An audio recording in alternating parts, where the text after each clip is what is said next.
ഒരിക്കൽ ഒരു ഗ്രാമത്തിലെ ചന്തയിൽ നിന്ന് വിശന്നു വലഞ്ഞൊരു നായയ്ക്ക് വലിയൊരു എല്ലിൻ കഷണം കിട്ടി. സന്തോഷത്തോടെ അതെടുത്ത് സമാധാനമായി കഴിക്കാൻ വേണ്ടി അവൻ കാട്ടിലേക്കോടി. പോകുന്ന വഴിയിൽ ഒരു പുഴയ്ക്കു കുറുകെയുള്ള ചെറിയ മരപ്പാലം അവന് കടക്കേണ്ടതായി വന്നു. അതിലൂടെ നടക്കുമ്പോൾ അവൻ വെള്ളത്തിൽ സ്വന്തം പ്രതിബിംബം കണ്ടു.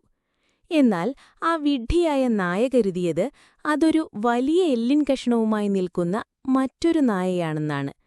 അത്യാഗ്രഹവും അസൂയയും തോന്നിയ അവൻ ആ മറ്റേ നായയെ പേടിപ്പിച്ച് വലിയ എല്ലിൻ കഷണം തട്ടിയെടുക്കാൻ വേണ്ടി ഉച്ചത്തിൽ കുരച്ചു.